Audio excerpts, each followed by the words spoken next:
everyone to Coffee Crop Chat. My name is Michelle Borges and I'm a graduate student at Oregon State University. Here today we have Pamela with Anderson Blues. So can you first tell us a little bit about your farm?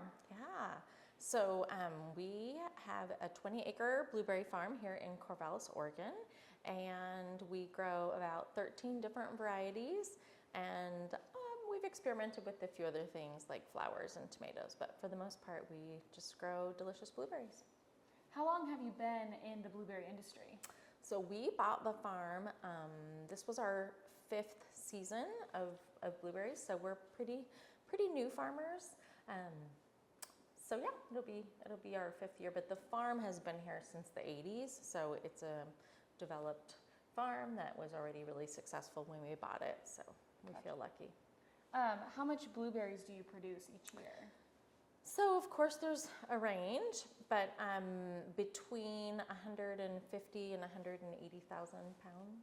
That's a lot. When do you usually plant the crop, and then when do you harvest? Can you walk us through that process?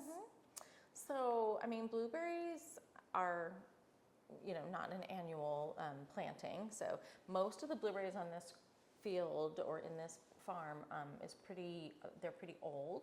They're between 30 to, some might even be as close to 50 years old. A lot of the plants on this farm were actually moved from another farm. The original farmers had, I think, experimented with row crops and then later decided to do blueberries, and they moved a bunch of mature bushes. So they're pretty old, maybe past their peak, but luckily blueberries produce really well quite a while after their peak. We also have expanded our planting since we bought the farm. We've planted close to 3 acres more, and we'll probably continue to transfer some of our, or change out some of our older varieties for some that will probably be better producers. So, yeah. And how are blueberries harvested? So the new plantings that we have done, first of all, you want to make sure that your soil is the right pH because they like slightly acidic soils, and you want to make sure the drainage is good because although they like a lot of water, they don't want to sit in water. Their roots, no plants really like to sit in water. Blueberries have really shallow root systems, so you want to make sure that you've got water draining and it's not standing water. And you can plant in a couple different times in the year. So most of our plantings had been done in the spring, but again, mature bushes are just going to last for years. So generally speaking, most blueberry farmers aren't doing a lot of planting every year.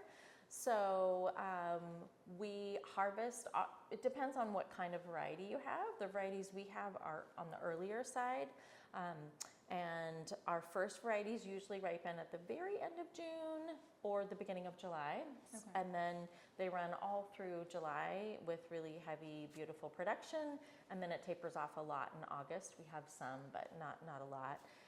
So really our heavy month is July. And luckily on this farm, I mean, there's lots of ways you can harvest your blueberries. On this particular farm, being 20 acres, we have about 60% of our berries are picked by U-pickers, so people who come here and pick their own berries. And then about 40% of the berries that we pick ourselves and sort and then have them available fresh for folks that come in. But we're really lucky we don't sell anything off of the farm. Everything, people either come here to pick themselves or come here and pick the berries we've already picked. And then a few we end up freezing because for whatever reason, maybe I picked too many one day, or maybe they were a little soft and I don't really want to sell them fresh, but frozen they're great. So we have, depending on the year, we'll have frozen for a month or maybe 6 months, it just depends. Usually we run out before the next season starts of our frozen. Nice. What are some purposes for blueberries? Oh my gosh. Well, I would say the best purpose is just to eat fresh, and they're amazing fresh. And I would say the vast majority of our summer sales are just that, people coming to eat them fresh. And then especially a couple varieties that we have that ripen in a particular time, people are buying really large amounts of those, and so I think a lot of folks are freezing them as well, or making jams or cobblers. And I would say all of our pre-picked not all, a lot of our pre-picked berries people are eating fresh, but we do have some orders of 50, 60 pounds or a couple hundred. We have one gal who orders 2,000 pounds from Bend, and she distributes them out to her friends. So I would assume a lot of those folks are freezing them. What is agritourism?